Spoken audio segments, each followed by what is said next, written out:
Hello and welcome to one of my magical book reviews. I'm your host, the City Witch UK, and today we're going to be reviewing Real Sorcery, Strategies for Powerful Magic by Jason Miller, who is the best-selling author of Protection and Reversal Magic. And honestly guys, if you don't have a copy of Protection and Reversal Magic, it is probably the best book on the market in my opinion when it comes to the subject of protection magic and reversing anything sent your way and how to deal with all sorts of magical nasties and attacks of all kinds. So if you don't have that book, honestly, chef's kiss. It was a fantastic book and one that I can't recommend enough, so definitely get your hands on that. There is also a new updated version of that book available now. I have the original copy, but I am so tempted to buy the updated version to see what's been changed or altered or added to the book. So you guys, if you don't have it, will have the new updated version. So please go ahead and get that book. Like I said, I cannot recommend it enough. If you want me to do a full book review on it before you buy it, please let me know, guys, in the comments. I'm happy to do so. I have already mentioned that book as a protection book that I recommend in a previous video. That one was all about protection books in general. However, if you want me to get more specific about the book, show you the contents and walk you through it, then I'm happy to do that. So, Real Sorcery, Strategies for Powerful Magic. So this book probably took me about a month to get through properly. I read the book fairly quickly in about a week, but I did tag a lot of the things I wanted to do. As you can see, I still have a lot of the sticky notes on the side telling you there's still things that I am working through or things that I'm repeatedly doing because I want to experiment with them. But what I have done is I have done everything that I wanted to do in this book. I have put to test many of the things that are in it, and I'm in a good position to let you know the pros and cons of this book. As always, these book reviews are just my personal thoughts, opinions, and experiences. You do not have to agree with me. The point of these book reviews is just simply to give you an idea of what's contained in this book, what an experienced practitioner of over 33 years thinks about the book, and if I took anything away from it, if it taught me something new. And of course, it's going to save you valuable time and money if you decide this is or isn't the right book for you and your personal craft and practice. That being said, let's read the back of the book and see what it has to tell us as an introduction. Okay, this book is about real magic affecting real change in a real world. Real Sorcery is about success in practical magic. It is a book that aims at change in both the outer and inner worlds. Beyond a mere spellbook or training course, Real Sorcery is a field manual on successful sorcery written by a professional sorcerer. The first part of the book lays out the qualities, concepts, and exercises necessary to attempt practical magic. The second part presents clear strategies for tackling almost any type of issue with sorcery. In this book, Miller shares powerful techniques that will teach you how to attack problems from multiple angles, not just by casting a spell, blend mundane and magical action to ensure success, figure out whether what you are doing is working and fix it if it isn't, go beyond readings into magical intelligence gathering, and work most effectively on behalf of others. Previously published as The Sorcerer's Secrets, this new edition features a new introduction and updates throughout. So this brings me to my first point I want to make, and this is a neutral piece of information, guys. If you have already read The Sorcerer's Secrets, which was one of Jason Miller's earlier books, then you may not feel the need to get this one. This is almost a carbon copy of The Sorcerer's Secrets. However, it has been updated and adapted to some degree, and at the end of every single chapter, Jason has given new information. Jason states very, very clearly that the Sorcerer's Secret was not what he wanted it to be. It was very highly edited and he was dictated to a lot by the original publisher of that book. And there was things that he just wasn't allowed to include in it. There was things he was forced to change and it didn't turn out the way he wanted it to be. So this is what that book should have been. And it's written in a way that Jason is happier with. I have a copy of The Sorcerer's Secrets and I thoroughly enjoyed that book when I read it. I also did enjoy this book as I worked through it, but for me, because I've already read The Sorcerer's Secrets, reading this was almost like a refresher course. It did refresh my memory on things that I had learned previously that I wasn't utilising to their full extent. So it kind of just refreshed my memory and reminded me about the things I could be doing in my craft and practice. And there was a lot of statements and phrases that Jason used that for me was like deja vu. I would literally pause and go, I've already read that somewhere, and then remember this book is a copy of The Sorcerer's Secrets. So if you do have The Sorcerer's Secrets, you might find that you don't need this. However, please keep in mind this is updated. There is new information in it, but I would say a good 95% of this book is a carbon copy of The Sorcerer's Secrets. Okay, so that was the neutral piece of information I wanted to mention. Now let's talk about the contents of the book. Oh, before we do that, actually, here's a list of Jason Miller's other books. I have all of these books and they're all really good. Obviously, I preferred some slightly more than others because that's personal taste and preference. So we have the absolutely phenomenal Consorting with Spirits. That book, oh, honestly, that probably was one of my favourite books of last year. I could not wait to get my hands on it. And as soon as I did, I worked my way through it within a couple of weeks. I actually read it in a couple of days, but I did all of the material in it and the exercises and the things Jason recommended over the course of another month or so, working my way through it bit by bit and actually perfecting my connection to the spirit realm. And it definitely boosted my connection with my spirit guides. There was a lot of information in it that really helped me connect with new spirit guides as well. So if you are ready to dip your toes into working with spirits, that book, I highly recommend it. Then we have the elements of spell crafting. That book is one of my all-time favorites. It was so funny, so insightful. It was packed full of information and it will help you perfect your spell crafting and casting skills. So that's another one I highly recommend. Financial Sorcery was also good. It was not one of my favorites. However, it was really insightful for understanding where you are financially on a mundane level before you start applying your magic. And there was a lot of really good practical advice in that book. So if you are someone that struggles with money or you have a problem with the spirit of money, that book I highly recommend for you in particular, because it will be really good for you to understand where you're going wrong, how to apply your magic, and all the various different techniques which could help you financially. Then we have Protection and Reversal Magic, which I've already discussed with you guys. I can't recommend that one enough. And then we have Sex and Sorcery and Spirit. The Sex, Sorcery and Spirit book was probably my least favourite out of all the books Jason Miller has read. I still enjoyed it. However, it wasn't what I was personally looking for on the subject of sex magic. He came at it in a way I just did not expect. I still enjoyed it. I took a lot from it, especially the first few chapters, which had a lot of interesting, insightful techniques about breathing and breath work and unlocking certain things inside your body, which will help you later on with your sex magic skills. That I took a lot from and really enjoyed. However, there was information in the book I just was not expecting, and it took me a long time to digest it and figure out what I needed to take from that book for my own craft and practice. But it's definitely still a really good book. So there we go, guys. Consorting with Spirits, the elements of spell crafting, financial sorcery, protection and reversal magic, and sex, sorcery, and spirit. Okay, then we have the contents of the book.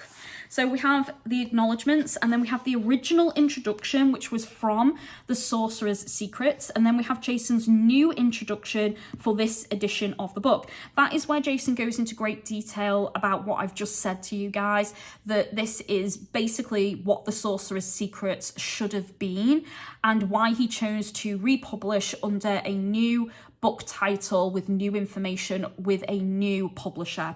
So that just kind of tells you why and explains it to you and warns you that this book does contain a lot of the same information, but also new information as well. Then we have about the magic in this book. So that's your introduction to the book itself, how it's laid out, what to expect from it, and things that you're going to encounter and learn inside the book. Then it's divided into two parts. Under part 1, basic training, we have chapter 1, the gift, Chapter 2, the 3 levels. Chapter 3, subtle keys.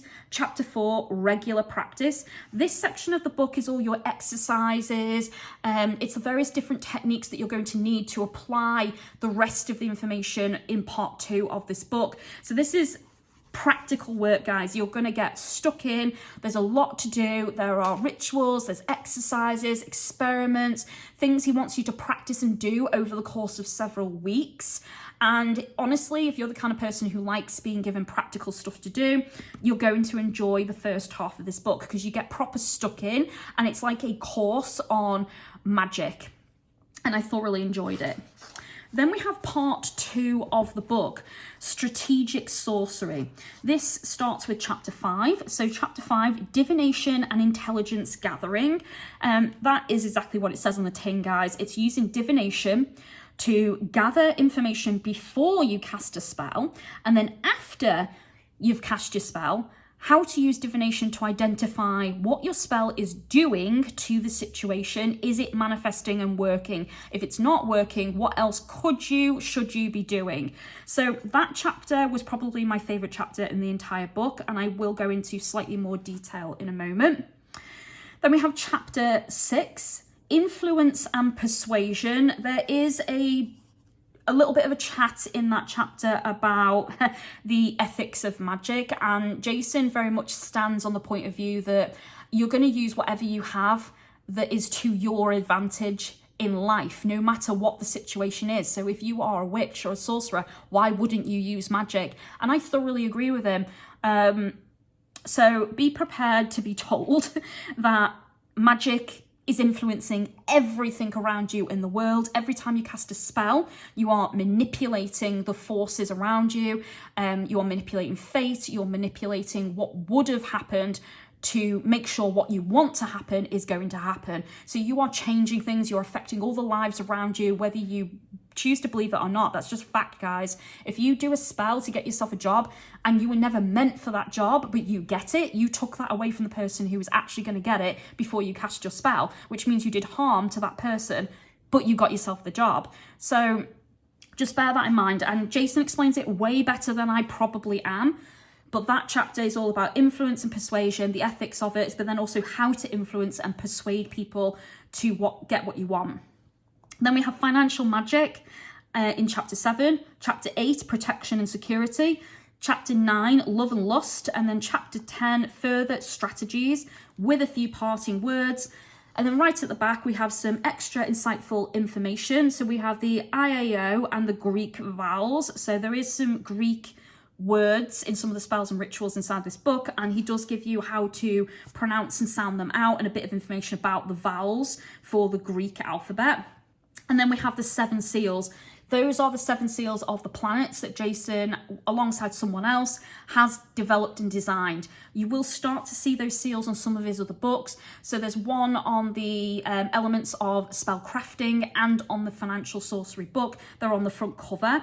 So in this, he gives you all of the seals, which in the original copy, the Sorcerer's Secrets, I think we only got 3 seals, which I believe was Venus, Jupiter, and Saturn, I think.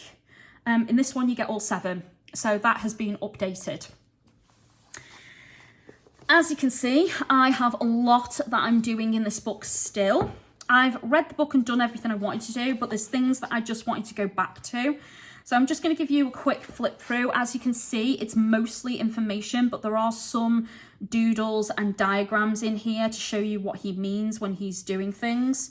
So here we have, for example, a chart about the elements. So the element of fire is considered hot, dry, and expansive. Water is cool, wet, and fluid. Air is hot, wet, and rapid movement. Earth is cool, dry, and dense and heavy. So this is so you understand the sensations of the elements. There's a lot of stuff like that throughout Jason's books, so they are very, very handy. So we have meditations included in this book, how to perform offerings. Like I said, there's little doodles in the book. So this one is the rite of a general offering and how to perform it. Invocation. We have invocation of the Bornless One, which all of that will be explained to you as you work your way through the book. Here we have the spheres. So this is working through the elements, through the body. So instead of the chakras, accessing the elements within, utilizing their energies, and then bringing their power up through the mind to obviously where your crown would be, which is the seat of your psychic energy and the power of the mind.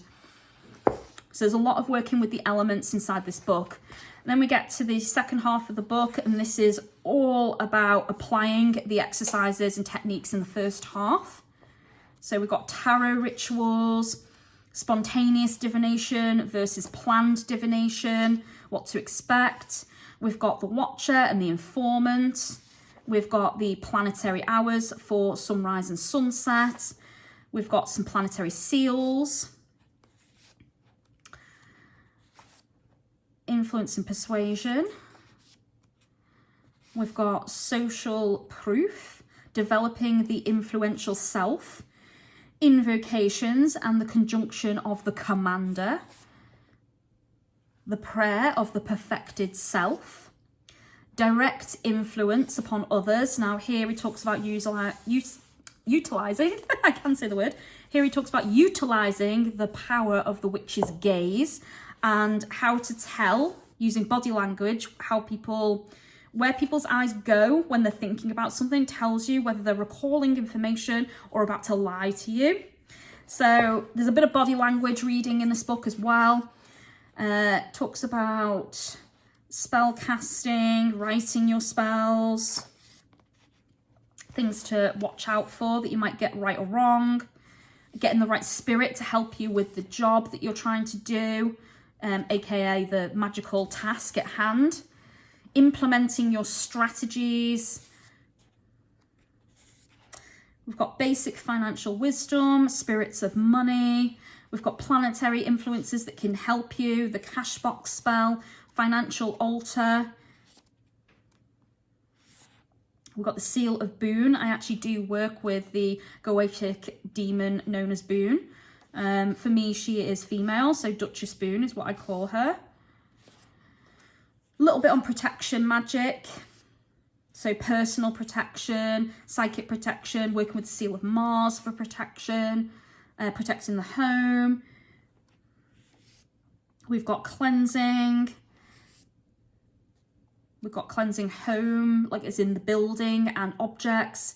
We've got counter magic. We've got bindings, got banishings. And then we go into love and lust. So inner love magic and the different types of love magic. Boosting attractive qualities within yourself and becoming the seducer. So we've got, this was interesting as well. There was a whole meditation on learning to accept when you are given a rejection and knowing when to walk away and not perform any more magic.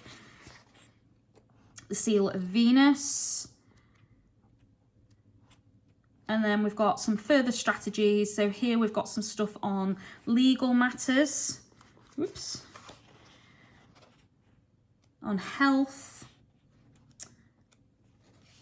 We've got elemental healing, offerings to the elemental spirits, transference and sacrificial magic. So that isn't what you think, guys. This is about transferring your disease, condition, ailment onto something else and then sacrificing that something else so it can't come back to haunt you, it can't impact somebody else. And it's about moving the symptoms over to a doll or an item, or a jar that you could bury at crossroads, things along those lines. So all of that is discussed. And then there is a section on the back of the book about going pro with your magic if you want to become a professional sorcerer. So, positives about this book. First of all, I enjoyed thoroughly how Jason worked through the different senses of the witch. In this book, you will be taught how to use your breath in breathing exercises, how to use movements of the body and gesture, the power of the witch's gaze, the witch's voice when chanting and phrasing your spells, how to truly use the power of your mind and how powerful your mind actually is to influence the world around you. You will learn how to use your whole body when casting spells in this book and not just say a spell or light a candle. There is more to it than that, and Jason gives you the tools to be able to utilize your full being instead of just one part of it. You will learn techniques such as the triangle of manifestation, which I've been doing for the past 20 years. And honestly, it gets really good results. So you will learn all about that in this book. How to change the energy of a room or a space with just your breath and the elements. How to manipulate others with your gaze and your body language, and how to cast spells with simple gestures of the hands. So if that appeals to you, then you're definitely going to enjoy this book. And all of that was some of the more enjoyable things that I learned and studied in this book. And like I said, this was a refresher course for me. So when I was reading it, I was quite literally going, oh yeah, that.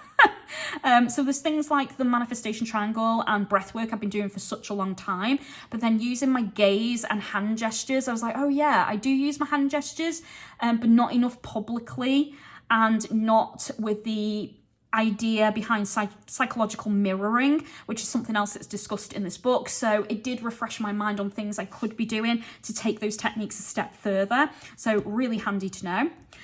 Chapter 5 was one of my favourite chapters. It was all about using divination for intelligence gathering and how to tell if your spell work is truly manifesting or not by reading signs and omens that you're being given by the spirits. Now, be prepared with that chapter. The chapter is brutally honest about making sure that you're not lying to yourself and fooling yourself by reading omens falsely or saying your spell is going to manifest anytime now and it's just not going to. So it is about being honest with yourself, recognizing when your spell has failed, and take from that failure a lesson to learn how to do better next time and figure out where you went wrong, rather than just fail and wallow on that failure. It will definitely help you recognize what is and isn't a sign and omen from the spirits, how many you need, and how to check on your spells using divination techniques. So you can use the divination techniques in that chapter to figure out what kind of spell you need to cast in that situation, what would be best to get the results you want. You can then cast a spell, and then a few weeks later, you can use divination to actually check on your spell, diagnose how the spell is doing. You can use divination to confirm signs, symbols, and omens that are being given to you, either in the physical world around you or through sight, sound, smell, and even in your dreams. You can also use divination for intelligence gathering, and there's a whole section on that which I really enjoyed. And honestly, I think a lot of people forget that we have social media these days and everybody documents their life on social media, and psychologically we know most people like to present themselves a certain way on social media. So just because you can't tell if someone's struggling, especially if you've done something baneful, doesn't mean they're not, but you can usually tell by their writing style how often they're posting. So there was different techniques he was talking about in the book to help you figure out if your spell is working or not, and what to look for when it comes to signs, symbols, and omens. So that will help you guys be more honest and realistic about whether your spells are manifesting or not. The book is extremely well written. All of Jason Miller's books always are. There is a lot of different techniques in this book that will help you go professional as a witch if that's something you're interested in. I've actually been professional for quite a number of years now. I've been a professional practitioner for 15 years, but my business publicly has been active for the past 8 years. Jason is insightful and honest and helpful throughout the book. He gives you loads of tips on going professional, his experiences with going professional, the do's and don'ts of it, and what you need to tell the public, so your disclaimers, things like that. Each chapter in the book offers new information compared to his original book, The Sorcerer's Secrets. So you will get updates and you will get new summaries at the end of each chapter in this book. And the book is a really good handy book to add to your collection, guys. But again, this book is full of exercises, techniques, things to try. So it's a very practical course in magic. Now for the negatives. Jason, at the very end of his book, states that a spell should show signs of working within 3 weeks and should have a firm result within 3 months. Otherwise, it is considered to be a failure. I personally don't agree with that statement. Spells manifest in their own time, as we well know, and manifestation depends on many, many factors. In my experience, it's better to allow at least a month for the signs and symbols and omens to start coming through to you. That gives the spell a chance to start working, to influence things, and to remove some obstacles that might be in the way of the spell. So I usually like to allow up to a month for those signs and symbols to start coming through. And then after that, I allow between 3 and 6 months for manifestation. And it obviously depends on the spell that I've cast. And I always advise my clients depending on the spell they selected. And of course, it depends on their personal circumstances. But if you're casting for the public, you've obviously got to trust them to tell you the truth during a consultation. There might be things that they don't think are relevant that they've left out that actually is relevant. They may have booked a completely different practitioner who's already done work for them, and the spirits that practitioner employed clashes with the spirits you're working with. And if you don't know that information, that's going to cause more problems than solve. So there's a lot of factors. Also, you as the caster, your state of being influences your spells. So, you know, how well you are at the time you cast the spell. You know, are you emotional? Are you mentally stable and secure? Have you prepared properly for the casting? Do you have all the ingredients? Did you make any alterations to your spell to adapt for the client? If so, the spell is almost a new spell. You're not going to have any idea how it's going to manifest because it's not what you originally would have done. There's all these things to consider, guys. So me personally, I tend to say signs and symbols and omens should be seen within the first month that let you know things are shifting in the way you want, that we are going to see a manifestation, and then you should have a manifestation anytime between 3 and 6 months. That sounds like a long time, but it actually flies by really quickly. And once the first signs begin to show and you're helping your client identify those signs, honestly, after that, manifestation should be pretty quick. If you don't see anything at all in the first month, I always usually offer divination to check the situation, to see what's going on, to see if we need to allow more time, or if it's encountered a major problem, which is delaying it, in which case we need to work on that problem, that obstacle, and maybe come at it differently.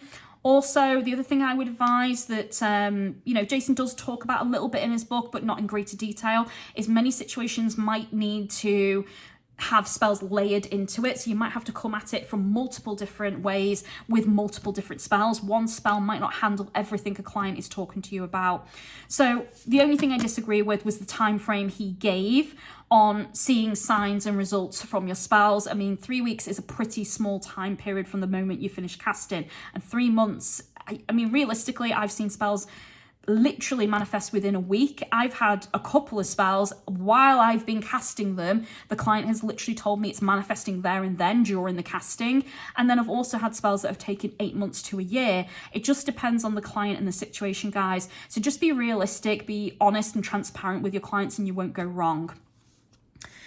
And the last thing I want to say is, because this book is so similar to the Sorcerer's Secrets, you may feel the information is repeated and that you don't actually learn anything new or much new from this book. Most of the book is the same, but with a few updates and tweaks. It might have been better for Jason to have wrote an entirely new book with brand spanking new information in it, come at the subjects differently, and to give new techniques with every single which sense that you're working with. But because that wasn't done, it is basically the same. And like I said, you may feel like you don't need it in your collection, which is fine, guys. But if you didn't have the Sorcerer's Secrets and you've never read that one, get this one instead, because it has everything the first one has, but more. So that would be my advice there. So they're the only real negatives, guys, that this felt too similar, had too much of the same information inside. And for me, I could see how some people, if they already have the first one, might see this as a waste of money.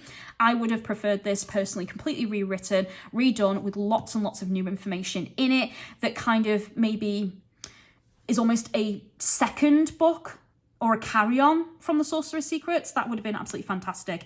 And like I said, the other negative was literally just the time frames on manifestation for spells. That was the only thing I disagreed with in this book. And it's very, very, very rare I disagree with Jason, but that was literally just my thoughts and opinions. I'm a professional witch as well, and I've seen spells manifest at different time frames for all sorts of different reasons. If anyone wants me to go into further detail about that, please ask me, guys. I'm happy to do a video all about that, or answer any questions you have about professionally casting spells and becoming a professional witch or sorcerer. So that concludes my review, guys. This book has made it into my magical library. I thoroughly enjoyed it. It was definitely a refresher course for me and something that I did enjoy working through. The book itself, for me, is an 8.5 out of 10, which is still a really high good score. I do recommend it. I do think it's excellent for a beginner. Really good for an intermediate practitioner as well, and it's great for those advanced practitioners who just need a refresher on a few things like I did. So all in all, 8.5 out of 10 from me. Fantastic book. And that concludes my review, guys. I hope you enjoyed it. If you did, please remember to give me a thumbs up, click the bell, and YouTube will tell you when my next video comes out. If you'd like to offer like, love and support to my channel, you can do that through Amazon or my PayPal link. Both are provided. If you wish to contact me for any of my professional magical services or for my divination and healing services, you can do that through Facebook, Instagram, X, Tumblr, or via email. All the links are provided, guys. Thank you so much for your support. I do appreciate it. As always, be good to your spirits and to yourself, and happy casting. Blessed be.